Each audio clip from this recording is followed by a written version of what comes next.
का सामर्थ्य और उसका संयम दोनों देखा है।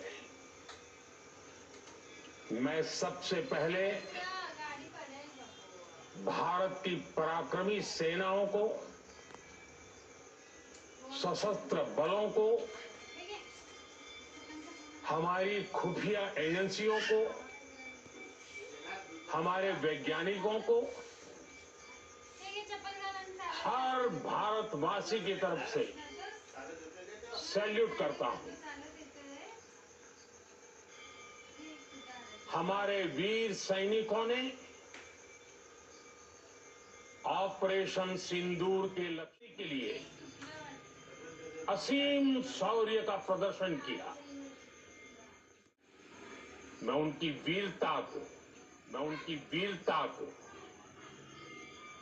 उनके साहस को, उनके पराक्रम को आज समर्पित करता हूं हमारे देश की हर माता को, देश की हर बहन और देश की हर बेटी को ये पराक्रम समर्पित करता हूं।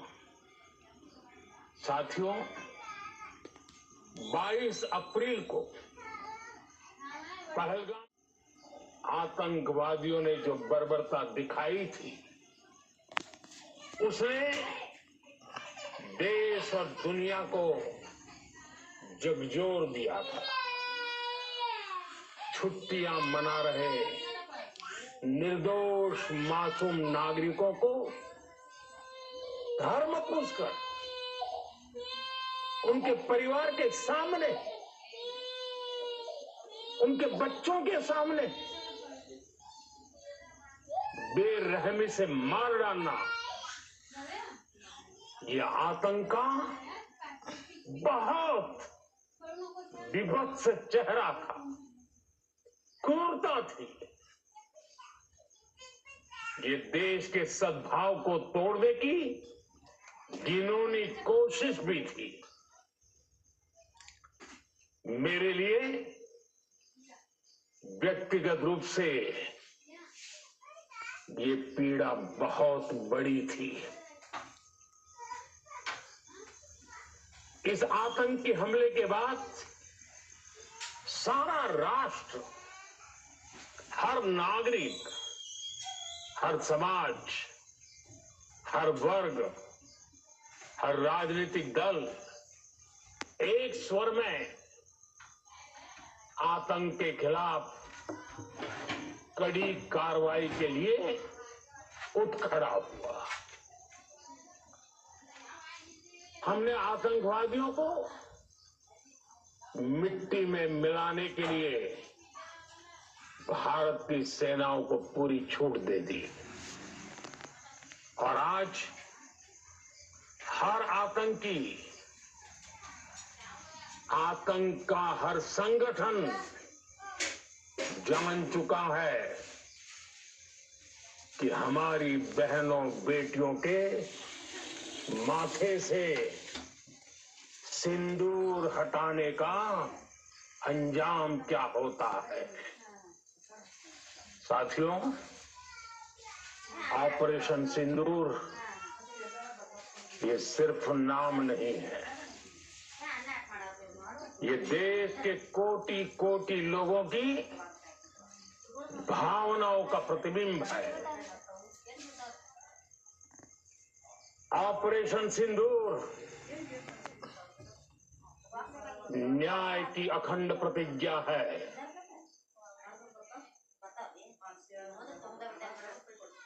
6 मई की देर रात, 7 मई की सुबह पूरी दुनिया ने इस प्रतिज्ञा को परिणाम में बदलते देखा है। भारत की सेनाओं ने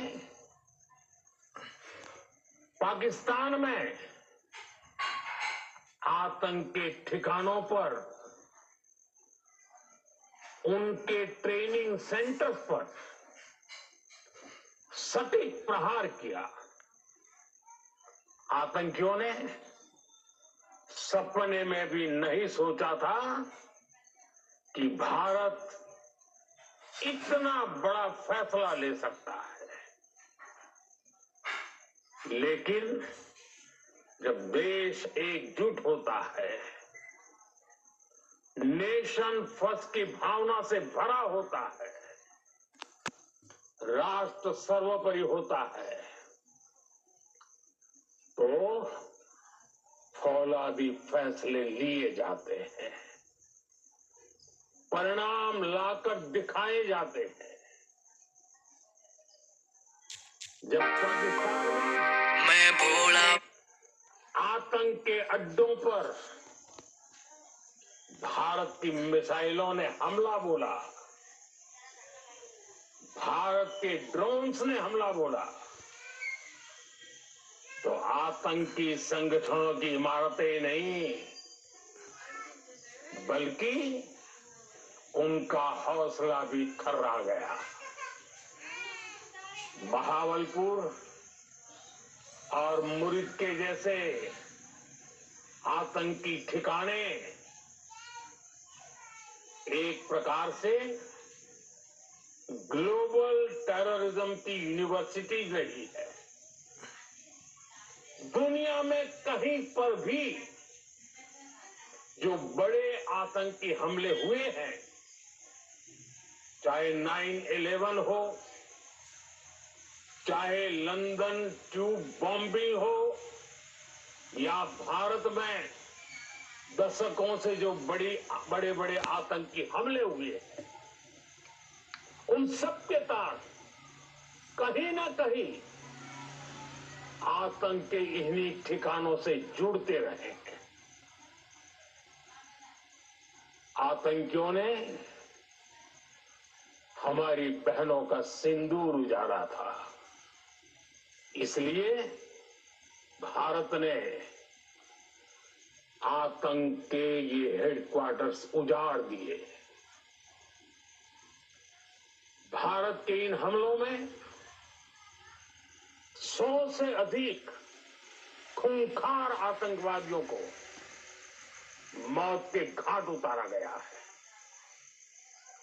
आतंक के बहुत सारे आका बीते 2.5-3 दशकों से खुलेआम पाकिस्तान में घूम रहे थे, जो भारत के खिलाफ साजिशें करते थे। उन्हें भारत ने एक झटके में खत्म कर दिया। साथियों, भारत की इस कार्रवाई से पाकिस्तान घोर निराशा में गिर गया था, हताशा में गिर गया था, बौखला गया था, और इसी बौखलाहट में उसने एक और दुस्साहस किया। आतंक पर भारत की कार्रवाई का साथ देने के बजाय पाकिस्तान ने भारत पर ही हमला करना शुरू कर दिया। पाकिस्तान ने हमारे स्कूलों, कॉलेजों को, गुरुद्वारों को, मंदिरों को, सामान्य नागरिकों के घरों को निशाना बनाया।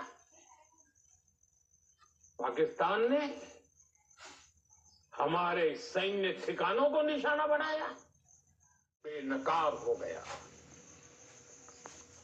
दुनिया ने देखा कि कैसे पाकिस्तान के ड्रोन्स, पाकिस्तान की मिसाइलें भारत के सामने तिनके की तरह बिखर गई। भारत के सशक्त एयर डिफेंस सिस्टम ने उन्हें आसमान में ही नष्ट कर दिया। पाकिस्तान की तैयारी सीमा पर वार की थी, लेकिन भारत ने पाकिस्तान के सीने पर वार कर दिया। भारत के ड्रोन्स, भारत की मिसाइलों ने सटीकता के साथ हमला किया। पाकिस्तानी वायुसेना के उन एयरबेस को नुकसान पहुंचाया, जिस पर पाकिस्तान को बहुत घमंड था। भारत ने पहले 3 दिनों में ही पाकिस्तान को इतना तबाह कर दिया जिसका उसे अंदाजा भी नहीं था। इसलिए भारत की आक्रामक कार्रवाई के बाद पाकिस्तान बचने के रास्ते खोजने लगा। पाकिस्तान दुनिया भर में तनाव कम करने के लिए गुहार लगा रहा था और बुरी तरह पिटने के बाद इसी मजबूरी में 10 मई की दोपहर को पाकिस्तानी सेना ने हमारे डीजीएमओ को संपर्क किया। तब तक हम आतंकवाद के इंफ्रास्ट्रक्चर को बड़े पैमाने पर तबाह कर चुके थे। आतंकियों को मौत के घाट उतार दिया गया था। पाकिस्तान के सीने में बसाए गए कि उसकी ओर से आगे कोई आतंकी गतिविधि